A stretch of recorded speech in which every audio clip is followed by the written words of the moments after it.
Oi, gente, boa noite Noite. a todo mundo. Bem-vindos a mais um Sintonizados na Ciência, o 9º do ano e o último também dessa temporada. Hoje a gente tem o prazer de receber o Dr. Luiz Felipe Toledo. Ele é professor da Unicamp e também curador do Museu de Zoologia e da Fonoteca Neotropical. Boa noite, Felipe, seja bem-vindo. Boa noite, muito obrigado pelo convite. Também gostaria de dar boa noite à minha companheira de todos os sintonizados, Lu. Boa noite, Lu. Boa noite, Cris. Boa noite, Felipe. Tem muita gente aqui já te dando boa noite, viu, Felipe? Estou colocando umas pessoas aí só para você já ir sentindo o clima. Muita gente legal aí. Boa noite. Boa noite a todo mundo que veio aqui participar do nosso último Sintonizados do ano. É muito gratificante ver a participação de vocês. Lembrem-se que a participação é importante, então as perguntinhas vêm no chat aí à medida que a gente for conversando. Antes da gente começar a nossa conversa, os recados de sempre. Pessoal, segue a nossa página no YouTube da Sociedade Brasileira de Bioacústica, também as nossas redes sociais, no Twitter, no Facebook, no Instagram. Apertem o sininho aí, né, do YouTube, para vocês ficarem por dentro de todas as novidades que vão aparecer em 2021 aqui na Sociedade. Também gostaria de lembrar que a gente termina hoje o Sintonizados, é a última atividade da Sociedade nesse ano, mas no ano que vem a gente volta, ainda sem data, por isso que é importante que o sininho esteja apertado, porque essas novidades vão vir por lá e vocês vão ficar por dentro, tá? Então, mais uma vez, eu agradeço a participação de todos e vamos começar, então, a nossa conversa. Seja bem-vindo, Felipe, mais uma vez, muito obrigado por ter aceitado participar conosco. Conta pra gente um pouquinho da sua história e como que você foi parar na bioacústica. Legal.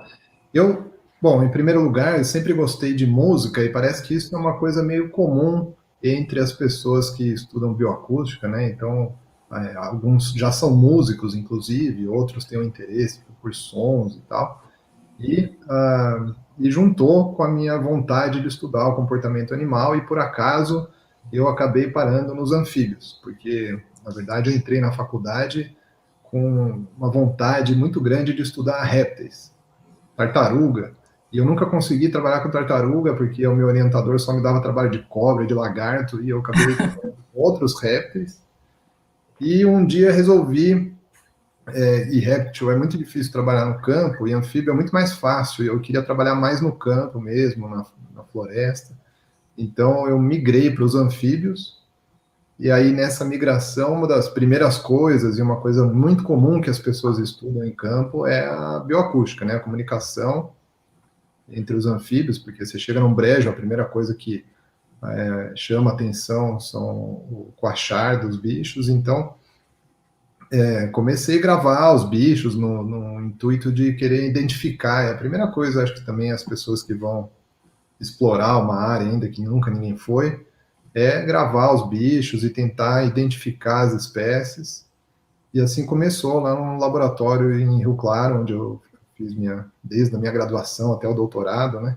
Tinham outros colegas no mesmo laboratório que já trabalhavam com bioacústica, e eles foram me ensinando como é que gravava, como é que analisava os sons, e aí comecei assim nessa minha primeira ideia, que era fazer um levantamento de anuros de um parque que ficava ali perto da Unesp, que era onde eu estudava. Uhum. E aí foi, e hoje você é simplesmente curador da fonoteca principal do Hemisfério Sul. Conta pra gente qual a importância de se ter uma fonoteca, um lugar para a gente guardar sons. Isso é importantíssimo, né? As pessoas costumam lembrar de repositórios de biodiversidade, assim, em primeiro lugar, os museus, os acervos de animais mesmos e plantas, né?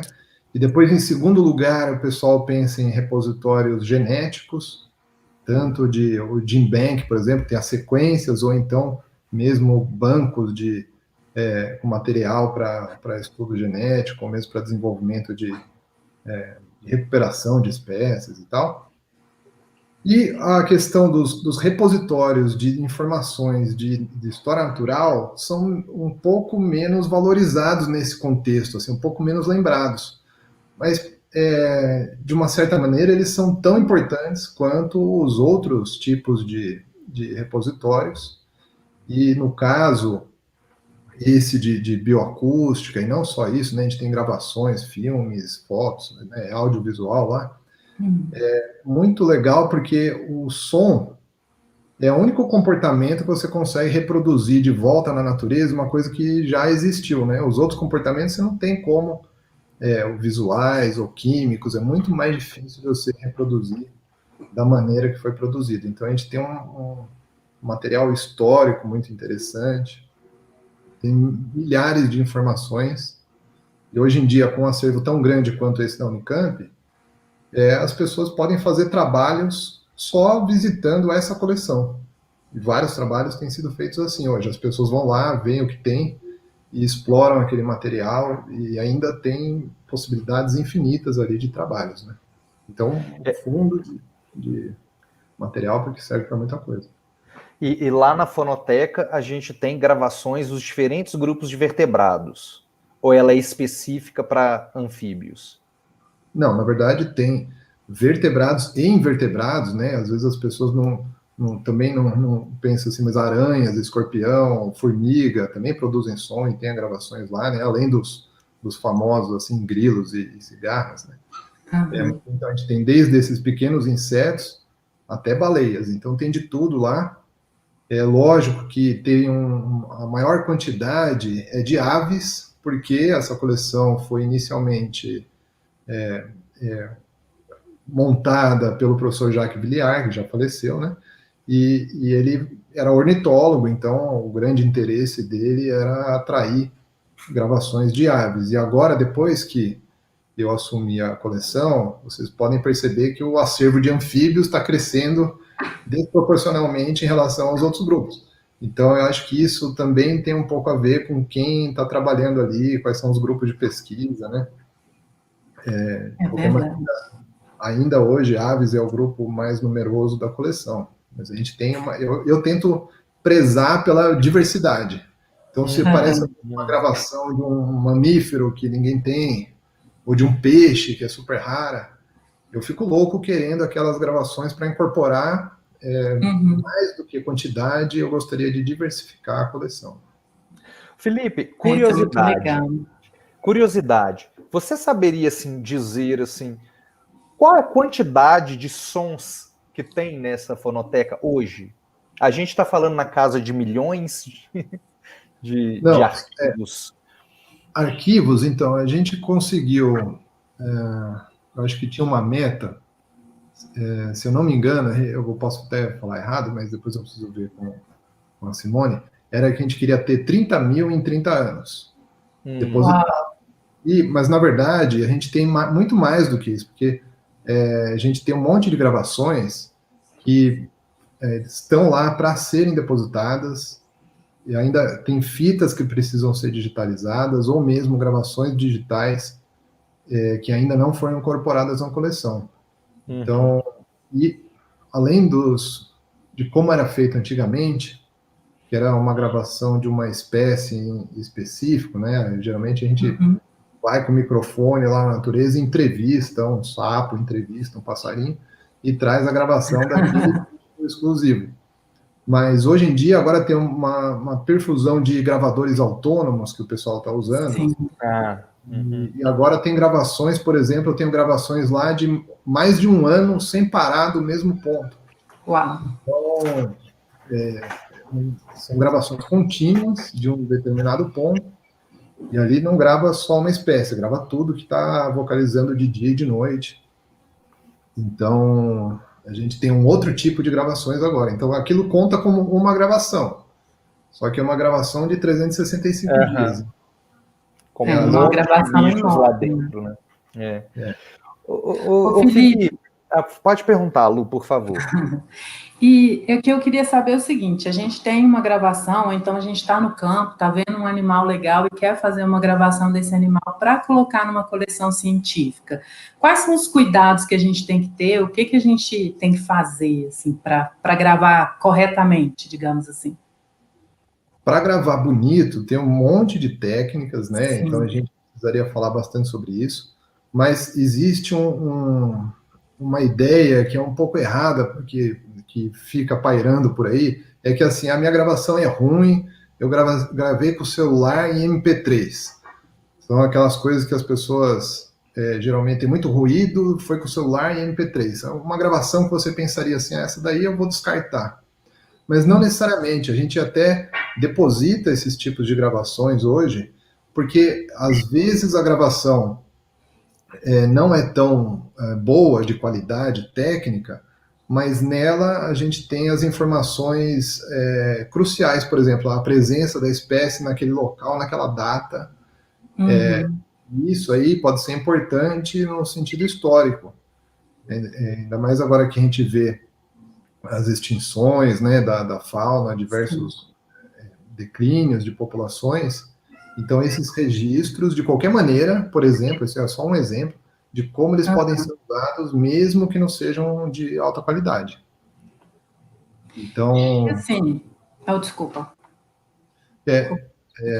Então, não sei. Então, assim, eu digo, a gente deposita coisa... Ou então, outro caso, por exemplo, um bicho que não tem a gravação ainda na coleção.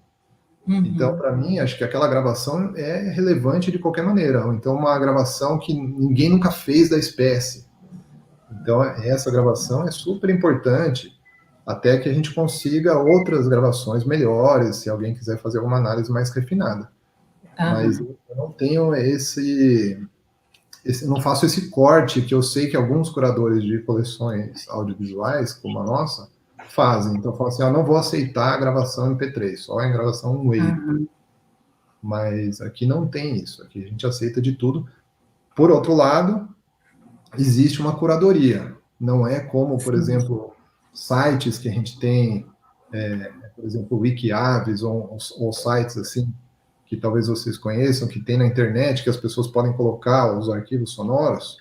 A coleção científica também tem um diferencial dessas outras coleções, porque passa constantemente, não só por mim, que estou lá, mas às vezes passa por especialistas que estão consultando aquele material, redeterminando as espécies, curando, né? Então essa parte da curadoria eu divido com os especialistas que visitam a coleção. Então é uma coleção também que passa por um crivo de cientistas que está constantemente avaliando o que são aqueles sons. Claramente tem coisas erradas na coleção, como qualquer coleção. Então, às vezes a pessoa grava um passarinho e identifica, e depois a gente vê, era uma outra espécie próxima, né? Ou até distante. Tem gente que grava até ave, coruja, por exemplo, achando que é sapo, e deposita como uma coisa completamente errada, mas aí depois a gente vai corrigindo com o tempo. Mas essa coleção... Pode falar? Isso em coleção científica eu acho que acontece muito menos, né? Tem aquele banco de dados xenocantos, eu sempre fico meio assim, será que eu confio que é aquela espécie mesmo e tal? Porque, às vezes, se você não conhece a vocalização daquela espécie e pega uma vocalização lá que não tem toda essa curadoria, né? É um pouco complicado. Mas o exemplo da coruja, que era sapo, é de lá que eu estou falando, assim. Lá ela tá com coruja e tal, e é o sapo cururu, na verdade. Então, a pessoa errou até. Mas tem uns que a gente confunde, né? Eu lembro que onde eu fiz o doutorado, que foi na Reserva Ecológica de Guapiaçu, um lugar maravilhoso, gente, visitem lá, é muito lindo. Fica na Serra do Mar, né? Ali no Rio de Janeiro, perto de Teresópolis, Petrópolis, então a Mata Atlântica bem bonita. E lá tem lotes. O pessoal da Herpeto, eu já contei essa história aqui, o pessoal da Herpeto sempre brincava com a gente. Que ave é essa aí? Porque a vocalização do Ilotes parece muito com de ave, né? Confunde muita gente, né? Então, tem esse sapinho de riacho que parece uma ave, tem outros sapinhos de foliço, né? Que do gênero Brachycephalus, parece grilo. Toda hora eu falo assim que é um sapinho, a pessoa fala, não, esse é um grilo. Não pode. E eu mesmo já confundi, né? Quando eu estava lá no meu começo, assim, as primeiras saídas de campo que eu fui gravar bicho, eu gravei um curiango achando que era um sapo também. Eu falei, mas você estava cantando no chão e estava perto da lagoa. E aí meu orientador falou, não, isso aqui é um passarinho, não é um sapo. Então, Mas aí, para eu mandar o som, então, para a fonoteca, eu tenho que ter identificado. Eu não posso, tipo, ter aquele... gravei esses sons aqui, não sei o que é, toma aí, deposita, identifica. Não, eu já tenho que ter mais ou menos... Olha, gravei o som aqui do Suiriri, tô mandando para vocês colocarem na coleção. É mais ou menos assim, então. São 3 dados que são muito bons a gente ter, né? Que é a espécie, o local e a data. Esses 3 dados são muito importantes. Mas a gente recebe, sim, gravações, às vezes, que não tem desses 3 dados. E a espécie é o menos problemático, porque a espécie depois a gente consegue identificar, né? Local e data não dá para inventar. Então, é verdade. Então, mas às vezes a gente recebe sim gravações que a pessoa fala, não sabe, é uma ave, acho que é uma ave, né? Não viu o bicho. Mas se a gente conseguir identificar, dá para aproveitar aquele áudio também. Bacana. Acho que o Cris está perguntando isso, porque a gatinha dele está ali vocalizando. Gente, eu tô quase abrindo a porta aqui, que ela não tá me deixando. Olha aqui, já pulou aqui atrás. O gato, por exemplo, eu tenho uma gatinha aqui em casa também. Ele é um animal fantástico para estudar bioacústica, sabe? Quantos tipos de vocalização diferente o seu gato não faz? Que você reconhece várias coisas que ela fala com você. Então, a gente não inclusive, banco de dados, inclusive um livro sobre isso.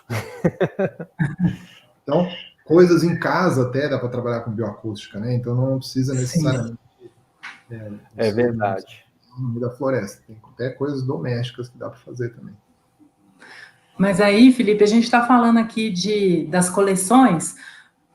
Dá uma dica aí para a gente, a Renata está pedindo aqui, algumas dicas para manter uma coleção de sons. E olha que a Renata grava muita coisa, né? Não é pouca coisa, não. Uma das preocupações grandes é o armazenamento, então onde que a gente vai salvar isso? Então, hoje em dia, melhorou muito a questão de memória, então ficou mais barato, né, memória, você comprar um HD de 1 terabyte, hoje em dia é mais possível, além da gente poder ter planos online, né, no Google Drive, ou sei lá, em algum lugar na nuvem. É importante ter o cuidado de você espalhar a gravação em vários ambientes, né? Na nuvem é um deles, e em mais de um HD, e também esses HDs não podem estar na mesma sala nem no mesmo prédio. A gente tem esse cuidado aqui na fonoteca, porque se pegar fogo a fonoteca, não tem problema, porque tem um HD na minha sala, e se pegar fogo na minha sala, tem uma outra cópia na nuvem, no outro prédio. Então, essa é uma das preocupações. E a pessoa vai ter que ter dinheiro a um certo momento para comprar vários conjuntos de memórias, né? A outra questão fundamental é a organização das planilhas do banco de dados, que cada coleção tem um sistema, isso aí tem sugestões de sistemas únicos, mas nem todo mundo gosta, eu particularmente não gosto, mas também acho que a gente não tem que inventar um sistema muito fechado, então... a gente tem um sistema que exporta para o Excel, que é uma coisa que todo mundo tem. Então, a preocupação com o banco de dados é grande. Assim, a gente trabalha nele o tempo todo. A gente tem a felicidade aqui de ter uma funcionária concursada para ficar gerenciando o banco de dados e cuidando das fitas, fisicamente das fitas, né? Elas têm que ser... armazenadas num lugar climatizado, para evitar fungos, umidade. Então, é uma série de preocupações que a gente tem que ter de infraestrutura, de dinheiro, de logística, de pessoal, que nem todo mundo consegue. Quem está sozinho, e já é, por exemplo, uma professora como a professora Renata, às vezes é importante criar coleções no Brasil inteiro, isso eu sempre falo, porque tem um viés muito grande. A coleção, ela cresce muito com gravações de perto dela. Então, se eu fizer um mapa para vocês de todas as gravações que a gente tem na Fonoteca em Campinas, vocês vão ver que tem um grande número de gravações do estado de São Paulo, e conforme a gente vai ficando longe do estado de São Paulo, vai tendo cada vez menos gravações. Então, se a gente tiver uma outra coleção no Nordeste, na Amazônia, no Sul, ou mesmo outras no estado de São Paulo, a gente começa a juntar dados de outras regiões do país. Então, eu acho que a gente tem que estimular, e o governo deveria estimular também a criação de outras coleções audiovisuais, e isso realmente envolve dinheiro e pessoal. É verdade. Bacana. Lu, tem uma pergunta do Carlão também, ó. Coloca para o Felipe ver. E as gravações das paisagens acústicas, Felipe, já pode tombar na fonoteca? Algum formato de preferência?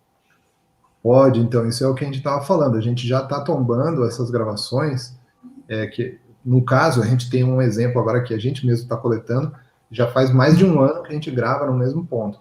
Então, são um outro tipo de gravação, e isso aí a gente precisou fazer um ajuste também no nosso banco de dados, também para que informações que a gente vai pôr, porque, por exemplo, esse tipo de gravação não pode ser listado por espécie, porque ali, na verdade, vão ter várias espécies. É diferente dos arquivos antigos que a gente salvar, esse é o arquivo do passarinho tal, do papagaio tal, para falar um bicho que o Carlão gosta. Então, agora não, agora a gente vai ter que salvar pela localidade, né? Então mudou um pouco assim a ordenação do banco de dados, a gente ainda está lidando com isso, está desenvolvendo, mas já tem como depositar. E tem um outro problema, que a gravação longa ocupa muita memória, né? A gravação do som, ainda mais feita com qualidade, com alta resolução, vai ocupar muita memória, então a gente vai ter que ter um armazenamento muito grande. De novo, a gente tem sorte de ter um acordo aqui com o Google que nosso espaço é infinito. Então a gente tem quanta memória a gente precisar na nuvem. Então a parte da nuvem está resolvida. Agora sim, a gente tem os HDs que ainda não lotaram, mas em breve a gente vai precisar comprar mais HD para absorver esse tipo de coisa. E aí depois vem outro problema desse povo que grava infinito e depois você tem que analisar. Aí já é uma outra história que é bem difícil, e cada um tem softwares, tem técnicas, e aí as pessoas vão ter que analisar muitas horas de som agora. E por falar nas pessoas, a Malu quer saber um pouco do uso da fonoteca. Olha só, queria perguntar se quem quiser fazer uma dissertação ou tese em bioacústica agora, durante a pandemia, se ela pode contar com a fonoteca para obter os sons. Pode sim, porque a gente tem, como a gente falei, tudo online, e mesmo a nossa gerente de coleção, que é a Simone, está trabalhando em casa, então qualquer um que quiser acessar, pedir material, embora boa parte do material você já possa ouvir até na internet, né? Pode continuar pedindo, mandando sons para depositar, a gente continua trabalhando da maneira que a gente consegue, né? E só a parte física, né, com as fitas físicas, que está um pouco mais devagar agora na pandemia. Bacana. Lu, o Tomás também colocou uma pergunta importante. Quer fazer ela? Faço. Tomás perguntou aqui, pela sua experiência, Felipe, quais são as áreas no Brasil que precisam de amostragem bioacústica mais urgente? Olha, por incrível que pareça, tem até coisas faltando aqui no Sudeste. Mas, obviamente, você tirando o Sudeste e indo para o Nordeste e para a Amazônia, são as áreas que a gente tem as maiores lacunas, especialmente na Amazônia. A Amazônia está sendo mais explorada agora, a gente está vendo que a diversidade não é aquela coisa que a gente pensava no passado. A Amazônia é tudo igual, é só uma espécie que está distribuída na Amazônia inteira. Agora o pessoal está fazendo análises mais refinadas, está vendo que não são várias espécies, na verdade. Então, a Amazônia, para mim, é o ponto que falta muito o registro de som, né? Não tem uma urgência, vou falar assim, uma urgência, porque a Amazônia ainda deve ser o último bioma que a gente vai destruir aqui no Brasil, né? A gente está destruindo os outros biomas muito mais rápido. Mas eu ainda diria que quem quer gravar, vá gravar na Amazônia. Embora tenha muita coisa. A própria Malu, que fez a pergunta antes, tem um acervo de vocalizações da Amazônia, né, especialmente de aves, porque o Jaque também gravou muita coisa na Amazônia. Então tem alguma coisa, mas falta muito. Bacana. Felipe, você fez uma exposição em Mônaco sobre Hércules Florence, um francês, né, que foi aquele cara considerado o pai da bioacústica, que estava começando a gravar sons em formato de partitura musical e tal. Como é que foi essa exposição? E conta um pouco para a gente da história desse pesquisador. É muito engraçado. Eu vi uma outra live de vocês, acho que foi até com o Carlão, não sei, que falaram do Jacques Villiard, que o Jacques era o pai. Se o Jacques é o pai, então é o Hercule Florence, tem esse nome meio... Je ne parle pas français, desculpa aí. Eu falei Jacques Villiard, sei lá, na outra vez eu falei, meu Deus, que vergonha. É difícil esses nomes. O nome do Jacques também ninguém acerta. Mas esse seria o avô, então, né? Porque, na verdade, ele é o pai do pai do pai. Por quê? Ele começou essa história da transcrição dos sons dos animais numa época que não tinha gravadores. Ele tinha um interesse em registrar os sons dos animais. Naquela época era feito, mas era feito com onomatopeia. Então, por exemplo, você pegar o passarinho faz pipipi, aí o cara escrevia faz pipipi. Mas se você desse para um americano ler aquilo, ele ia ler pai, pai, pai. Então ia fazer outro som. Então, para resolver isso, o Hércules ele colocou os sons dos animais em partituras musicais. Então ele também manjava de música, e ele, na verdade, era artista, né? E ele começou a colocar os sons dos animais em partituras, e aí resolveu um problema que era universal, né? Que aí você consegue, quem conseguisse ler aquela partitura dele saberia o som do animal aqui ou na China, né? Nos Estados Unidos, conseguiria ler. Então ele deu o nome para isso de zoofonia, que era a transcrição dos sons dos animais no papel. Então, o Hércules, a história dele é muito interessante, porque ele foi tipo um Leonardo da Vinci, ele inventou muitas coisas. Então, e todas elas têm uma coisa em comum, que é essa parte da grafia, né? A outra coisa que ele inventou foi a fotografia. Ele inventou a palavra fotografia, e ele tirou a primeira foto do mundo, que foi tirada aqui em Campinas. Então, as pessoas não conhecem a história dele, né? Ele inventou a impressão com 4 cores para evitar fraudes no dinheiro. Então ele tem uma história incrivelmente fantástica, fez uma expedição muito grande aqui no Brasil, e para coletar bichos, né, assim, também informações sobre o Brasil, e nessa expedição ele foi contratado para desenhar os bichos, e aí, aproveitando também, ele começou então a ter interesse também de registrar os sons. E aí toda essa história foi muito interessante, porque a princesa de Hanover, que é a irmã do príncipe de Mônaco, convidou a gente para ajudar a montar uma exposição lá em Mônaco sobre a história do Hércules, que foi super fantástica, né? E a gente ajudou a montar, pelo menos, o espaço que contava a história da bioacústica. Então ele é o primeiro que consegue gravar, de uma certa maneira, os sons dos animais, e de uma maneira muito boa. Assim, hoje você pega, se você agora entende de partitura, de novo, você tem que ser meio músico, você consegue olhar para aquela partitura e imaginar já o som do bicho muito melhor do que numa onomatopeia. E aí, isso aí antes de gravadores, né? De gravadores portáteis, né? A gente fala que seriam aqueles que dariam para levar para o campo. Então começou aí, para mim começou aí o estudo dos sons dos animais.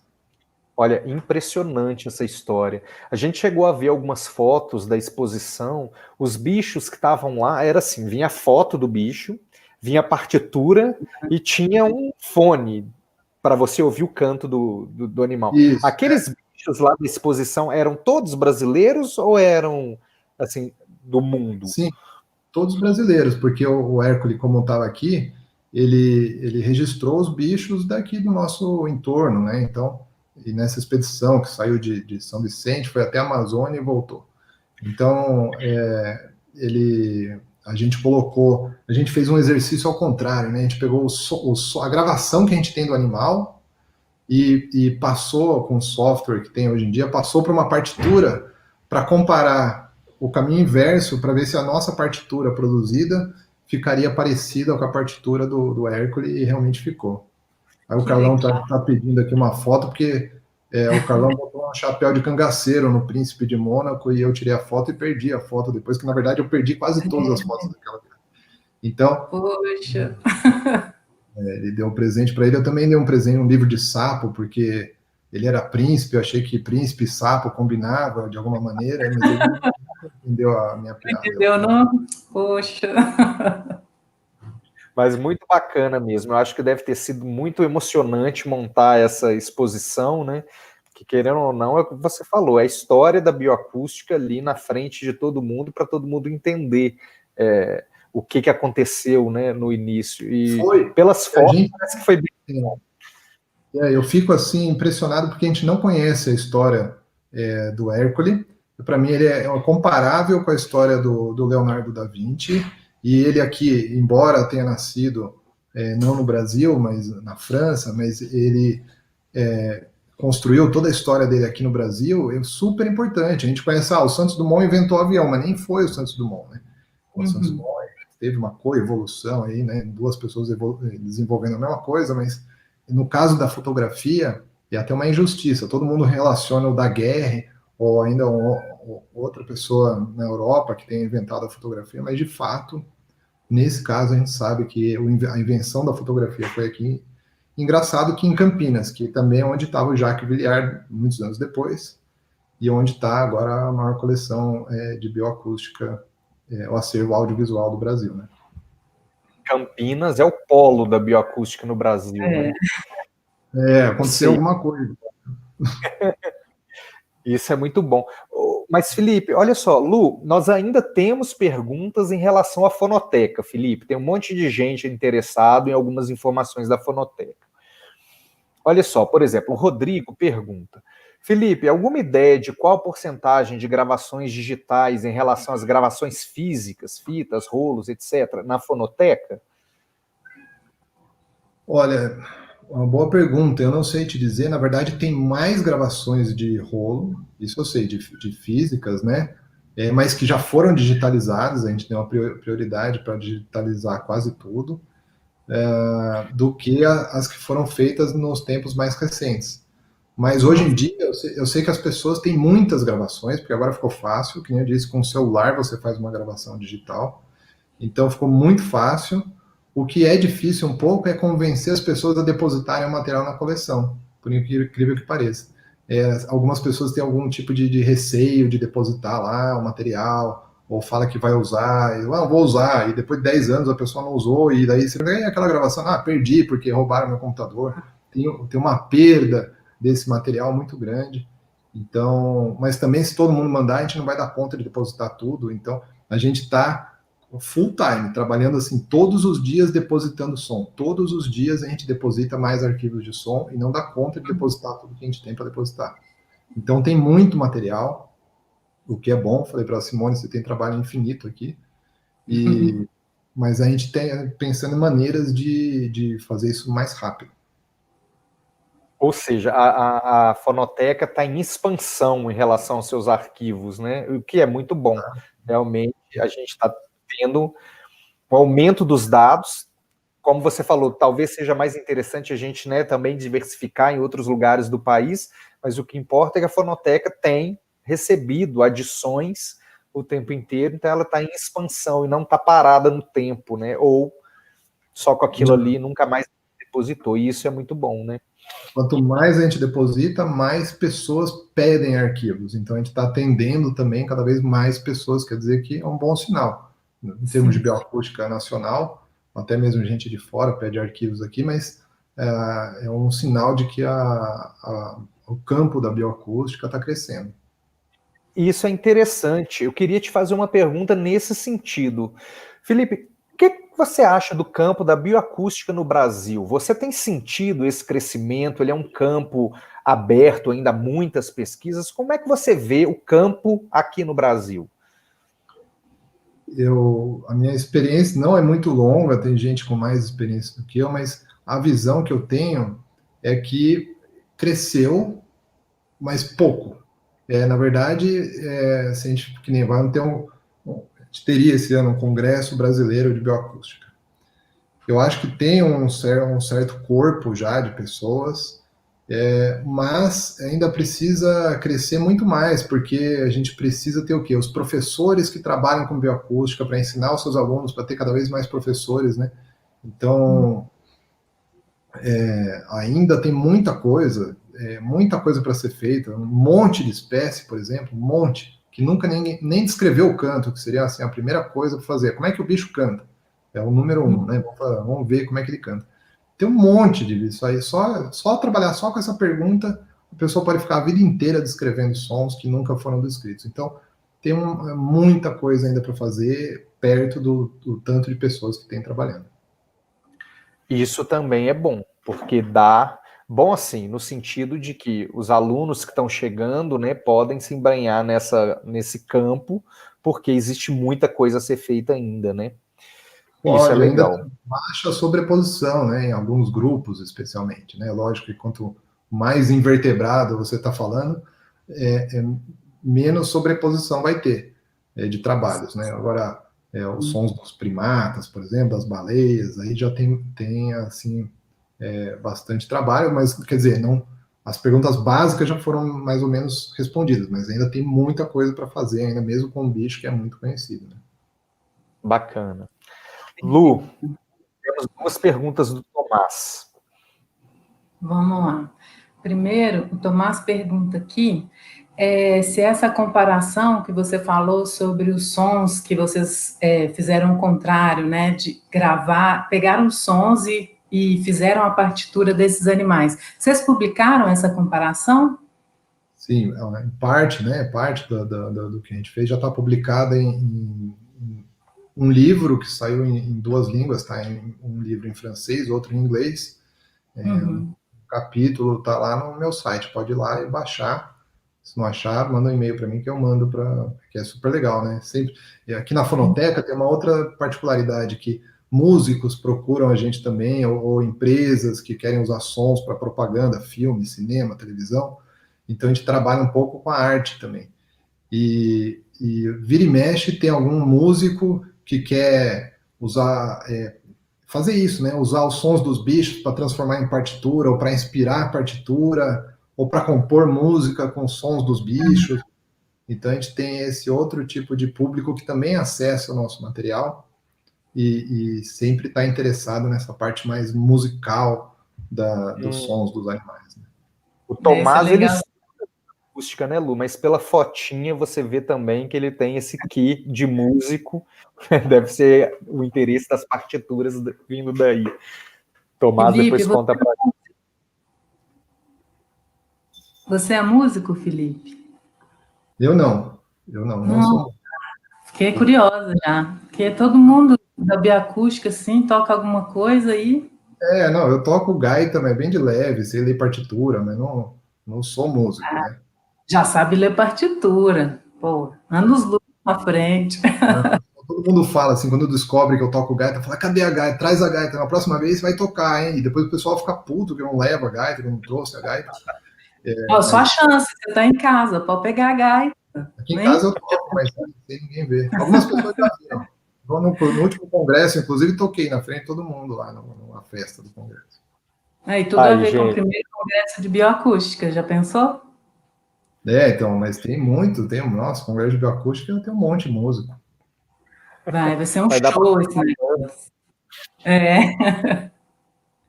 O Tomás perguntou aqui também se vocês pensam em algum momento fazer algo como um stream desses pontos que vocês estão gravando continuamente.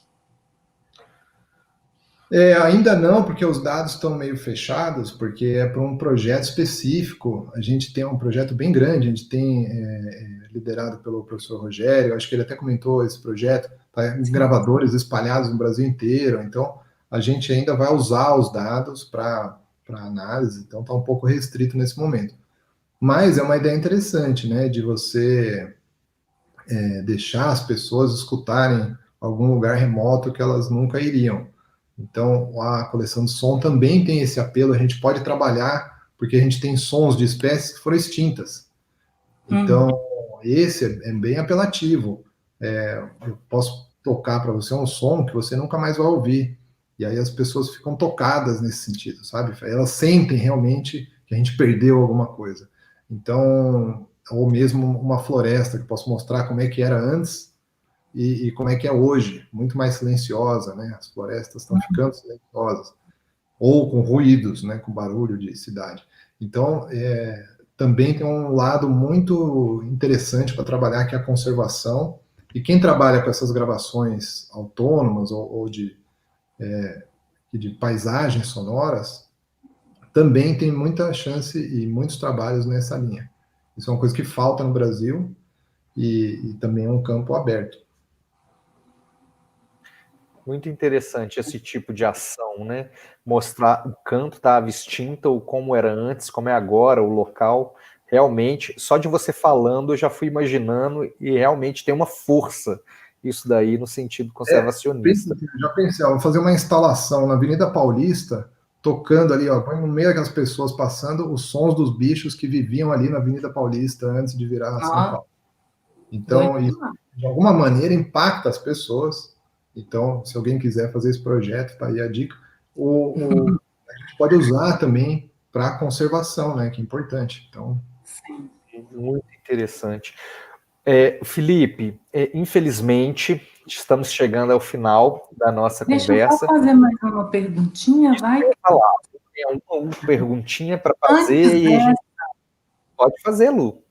Sabe por quê? Eu vi uma palestra sua uma vez, Felipe, e a gente falando de um monte de som aqui, eu fiquei intrigada, porque você fez uma palestra sem sentido. Achei o título maravilhoso. Porque você falava dos anfíbios que não cantam, né? Conta um pouquinho pra gente dessa história.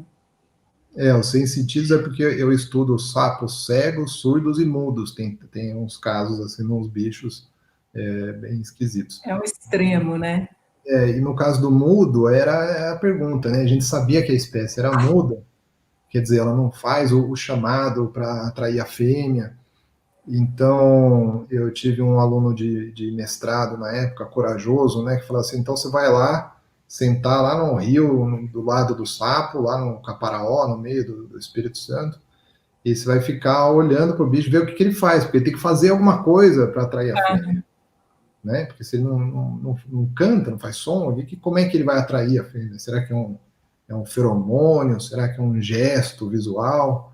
E realmente, depois ele descobriu que o bicho tem um saco vocal que expande e é branco, em contraste com o corpo do bicho, que é quase preto. Então, ele é bem contrastante, então ele usava essa sinalização visual para atrair a fêmea ou para repelir outros machos, né? Porque também eles são muito briguentos. Então, é interessante quando a gente começa a trabalhar com bioacústica, não necessariamente a pessoa vai trabalhar só fala bioacústica, seria som, mas normalmente as pessoas acabam também se interessando pela comunicação visual, tátil, química, sísmica, outros tipos, outras formas de comunicação que existem no mundo animal, inclusive no ser humano, e a gente, e às vezes, trabalha em sinergia, às vezes não existe sinal visual sem o acústico, em algumas espécies, o sinal não faz sentido um sem o outro. Então é muito legal, assim, da gente explorar outros campos, e aí vem, assim, a bioacústica é mais estudado, em segundo lugar o visual, que são as coisas mais fáceis de estudar. Agora pense em comunicação química, para vertebrados, para invertebrados tem um pouco, mas para vertebrados tem muito pouco. Então, aí, de novo, um outro campo, vendo que a gente precisa de muita gente. Isso que eu vejo. É um campo riquíssimo, vasto e com poucas pessoas trabalhando. Sensacional, né? É legal demais esse trabalho. Ó, tá pipocando de pergunta aqui. Vou fazer só mais uma, Cris, prometo. Opa, coloquei até errado, mas aí, ó. O Mirko já falou uma coisa legal, vamos deixar aí, né? Que é maravilhoso o mundo dos sapos. Concordo.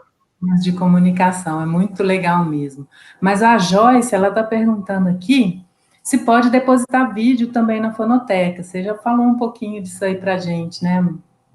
Pode, é uma outra coisa. Então, já que a gente está falando de comunicação visual, né, uma maneira da gente registrar isso é filmando. Então, a gente tem já disponível alguns vídeos, e eu sei que a gente pode crescer muito nisso, são os vídeos que também, por enquanto, a coleção pequena, vamos dizer assim. Mas quando ela for grande, eu imagino que aconteça a mesma coisa que acontece com a coleção de som. Muita gente vai querer usar aquele material e fazer trabalhos só com os vídeos. Eu vou falar, eu quero ver como é que todos os sapos respiram, movimento gular. Então, a gente não tem esse estudo. Então, se a gente tiver um vídeo de cada espécie, a pessoa consegue fazer isso. Então, eu imagino que ao longo do tempo histórico, né, a gente vai conseguir poder usar os vídeos também para informações além dos registros que estão sendo com propósitos que estão sendo feitos hoje, surgem novos propósitos com o acúmulo dessas informações. E fotografias também a gente tem porque, por exemplo, de animais que estão depositados no museu. Então, muitas pessoas querem ver um detalhe do bicho e às vezes, olhando a fotografia que a gente tem, e às vezes em cores, porque numa coleção, às vezes o bicho perde a cor, já resolve a parada, não precisa pedir o material e viajar até o museu. Então, ainda mais nesses tempos de pandemia, está sendo útil para pessoas que trabalham com animais de coleção e querem saber algum detalhe da espécie. Então, a gente tem crescido também em todos os campos assim, audiovisuais. Legal demais. A última perguntinha, Cris? A derradeira. Então, Felipe, se alguém quiser trabalhar com você, fazer uma parceria, desenvolver uma dessas ideias legais que você falou aí para a gente hoje, o que essa pessoa tem que fazer? Como é que ela entra em contato com você? Olha, pode me mandar e-mail, consulta o site para ver as coisas que a gente fez, né? Eu tenho um site que tem todos os artigos lá, e de ideias eu estou sempre à disposição, pode falar comigo. Vagas já é outro porém, porque meu laboratório já tem muitos alunos, agora a gente tem que ver se cabe mais um ou não. Mas trabalhos em colaboração, a gente também precisa ver se consegue, mas é só conversando. Bacana. O e-mail, gente, tá aí. Desculpa, Cris. Pode falar, Lu. Não, eu falei que parceria tem espaço, então tá valendo, né? Pessoal, correr aí. Tem muita coisa legal, né? Hoje em dia é difícil fazer um trabalho sozinho, né? Então, porque às vezes a gente tem algumas técnicas aqui que a pessoa não tem lá, ou a gente tem ideias e a gente vai juntando para conseguir fazer as coisas. Então, eu sou super aberto a colaborações. E é sempre muito bom. E aí eu tinha falado, era o seguinte, Lu, o e-mail tá aí, para todas as pessoas interessadas entrarem em contato com o professor Felipe e também podem entrar diretamente no site dele para ver todas as pesquisas, as linhas e ver no que pode colaborar, né? No que as pessoas podem colaborar. Felipe, como eu disse, foi um prazer conhecer você, realmente foi uma conversa muito legal sobre a fonoteca, nós aprendemos bastante coisas hoje sobre a fonoteca, sobre o seu trabalho. Eu agradeço mais uma vez por ter aceito esse tempo. Eu sei que o tempo, né, ele é escasso, como você falou, então você está aqui com a gente hoje, fechando, né, a temporada dos Sintonizados na Ciência, para a gente, para a Sociedade Brasileira de Bioacústica, foi excelente. Muito obrigado por ter conversado com a gente hoje. Eu que agradeço, eu acho super legal a iniciativa, dou os parabéns por todas as entrevistas que vocês fizeram e espero que a gente consiga se encontrar pessoalmente no mais breve possível. Se tudo der certo, ano que vem a gente tem o congresso, e aí de forma presencial, e aí vai ser um momento legal de a gente poder rever todo mundo que participou de Sintonizados com a gente e ter o prazer de conhecer pessoalmente, né? Acho que vai ser bem legal, tomara que tudo dê certo. Pessoal, Lu, agradeço você também. Pode falar. Eu quero só agradecer também, foi uma honra conversar com você, Felipe, conhecer um pouco mais do seu trabalho, conversar um pouco mais sobre os anfíbios. Anfíbios foi pouquinho, né? A gente falou mais da fonoteca, então, como a gente tinha falado antes, o tempo passa muito rápido, ficou aquele gostinho de quero mais. Depois, por favor, arruma um tempinho para conversar mais com a gente, vocalizar aqui com a gente, porque tem muita coisa legal para falar com a gente, com certeza. Só não vou tocar gaita, hein? Eu já ia. Eu tentei. Pessoal, Eu toco a B. Então, no dia que você tocar a gaita, eu toco a B. Vamos tentar fazer isso? Opa! Vai dar certo. Mas muito obrigada, foi muito bom falar com você, viu? Isso, obrigado. Eu estou avulso do instrumento musical aqui. Pois é, com essa voz, né? Vai ser maravilhoso. Ô, gente, brincadeiras à parte, agradeço a participação de todo mundo mais uma vez. Nós desejamos a todos, né, um feliz Natal e um ótimo ano novo, que tudo dê certo nessa passagem de ano, que a gente consiga sair dessa situação, para que ano que vem a gente consiga retomar as nossas atividades com cuidado e de maneira presencial. Se não der ainda, com certeza os Sintonizados volta ano que vem para a gente conversar com mais pessoas importantes dentro desse campo aqui no Brasil. Tchau, gente. Até a próxima. Até ano que vem. Tchau. Obrigada a todo mundo. Tchau, tchau.